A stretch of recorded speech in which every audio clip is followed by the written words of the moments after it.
पंचतंत्र की कथा। ब्रह्मा, विष्णु, शिव, शिव के समस्त गण, अष्टवसु, स्कंद, वरुण, यम, अग्नि, इंद्र, कुबेर, चंद्रमा, सूर्य, अश्विनी कुमार, देवता, सरस्वती, लक्ष्मी, दिति, अदिति, चंडिका आदि देवियां, चारों युग, पर्वत, वायु, पृथ्वी, सर्प, सिद्ध, नदियां, समुद्र, वेद, तीर्थ, यश, महर्षिगण तथा नवग्रह सर्वदा हम सबकी रक्षा करें। मनु, बृहस्पति, शुक्र, व्यास, पाराशर, चाणक्य, विद्वद्वर्ग तथा राजनीति शास्त्र के प्रवर्तक अन्य जनों को मेरा प्रणाम है। संपूर्ण राजनीति शास्त्रों के तत्वों का अध्ययन करके तथा विश्व में प्रचलित परंपराओं एवं व्यवहारों का स्वयं अनुभव करने के पश्चात विष्णु शर्मा ने 5 भागों में विभक्त इस पंचतंत्र नाम के परम उपादेय राजनीति शास्त्र का प्रणयन किया है। जैसा कि सुना जाता है, दक्षिण के किसी राज्य में महिलारोप्य नाम का एक नगर था। उसमें समस्त याचकों के लिए कल्प वृक्ष के समान अत्यंत उदार, राजाओं में श्रेष्ठ, नरपतियों के मुकुट, मणियों की कांति रूपी मंजरियों द्वारा पूजित और संपूर्ण कलाओं में निपुण अमर शक्ति नाम का एक राजा शासन करता था। उसके बहुशक्ति, उग्र शक्ति तथा अनंत शक्ति नाम के 3 पुत्र थे, किंतु तीनों ही परम अविनीत, मूर्ख एवं अशिक्षित थे।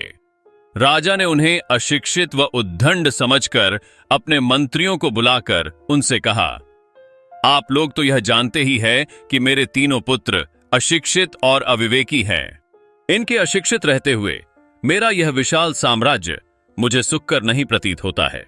अथवा किसी ने ठीक ही कहा है कि अजात, मृत तथा मूर्ख, इन तीनों में से अजात और मृत पुत्र अच्छे हैं, क्योंकि अजात एवं मृत पुत्रों से केवल अल्पकालिक ही कष्ट होता है, किंतु मूर्ख पुत्र जीवन पर्यंत कष्ट पहुंचाता है। मूर्ख पुत्र के पैदा होने से पूर्व ही गर्भ का गिर जाना अच्छा है। ऋतुकाल में स्त्री प्रसंग न करना उत्तम है। बालक मरा हुआ पैदा हो या पैदा होकर मर जाए, यह भी उत्तम है। अथवा गर्भ होने के बाद भी जन्म न हो और बच्चा मातृगर्भ में ही पड़ा रहे, किंतु रूपदान, धनवान और भाग्यवान होने पर भी अविद्वान अविवेकी पुत्र का जन्म ग्रहण करना उत्तम नहीं होता है। वह गाय किस काम की कही जा सकती है जो न तो गर्भ ही धारण कर सकती है और न दूध ही दे सकती है। वैसे ही उस पुत्र के जन्म ग्रहण करने से लाभ ही क्या है जो न तो विद्वान हुआ और न भक्तिमान ही हुआ।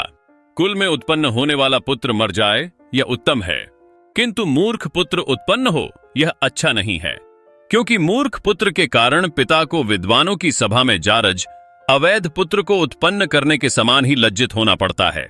गुणियों या विद्वानों की गणना के समय में जिस व्यक्ति का नाम आने पर खड़िया नहीं चलती या संभ्रम पूर्वक कानी अंगुली भी नहीं उठती है, उस व्यक्ति की माता भी यदि अपने को पुत्रवती कहती है तो बताओ वंध्या कौन सी स्त्री कही जाएगी? ध्या। अतः जैसे भी इनकी बुद्धि का विकास हो उस प्रकार का कोई उपाय आप लोग करें। मेरी सभा में इस समय मेरे द्वारा प्रदत्त वृत्ति का उपभोग करने वाले विद्वानों में से 500 विद्वान उपस्थित है।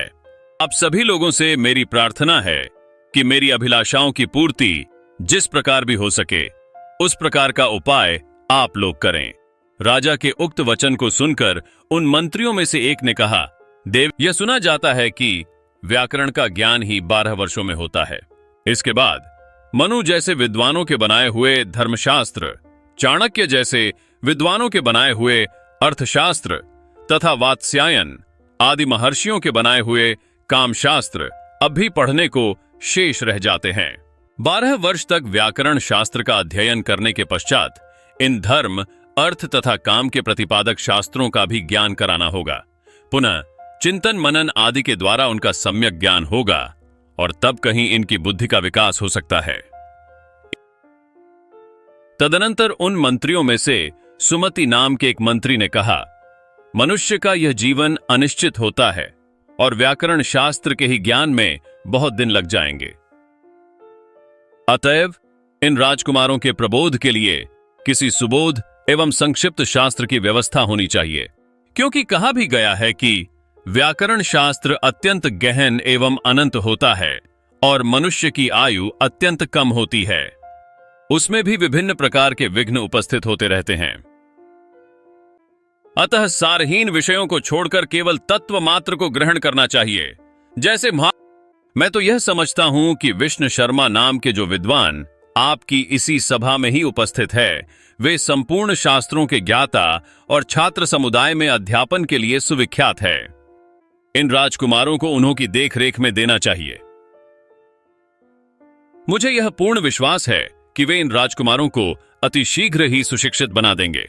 राजा ने उस मंत्री के कथनानुसार विष्णु शर्मा को अपने पास बुलाकर कहा, हे भगवान, मुझ पर अनुग्रह करने के लिए कृपया आप जितना शीघ्र मेरे पुत्रों को नीति शास्त्र में अद्वितीय बना सकें, बनाने का कष्ट स्वीकार करें। इनके नीति निपुण हो जाने के बाद मैं आपको 100 ग्रामों का अधिकार प्रदान करूंगा। राजा के उक्त वचनों को सुनकर विष्णु शर्मा ने कहा, हे देव, मेरे यथार्थ कथन पर आप ध्यान दें। 100 गांवों का आधिपत्य प्राप्त करने पर भी मैं विद्या का विक्रय नहीं करूंगा। फिर भी यदि मैंने आपके पुत्रों को 6 माह के भीतर नीति शास्त्र में निपुण नहीं बना दिया तो मैं अपना नाम बदल दूंगा। मैं आपसे अधिक क्या कहूं, किंतु मेरी यही सिंह घोषणा है। मैं अर्थलोलुप नहीं हूं। 80 वर्ष की अवस्था हो जाने के कारण मैं इंद्रिय सुखों से विरत हो चुका हूं। मुझे इस समय अर्थ की आवश्यकता नहीं है। केवल आपकी इच्छा पूर्ति के लिए मैं विद्या से अपना मनोरंजन करूंगा।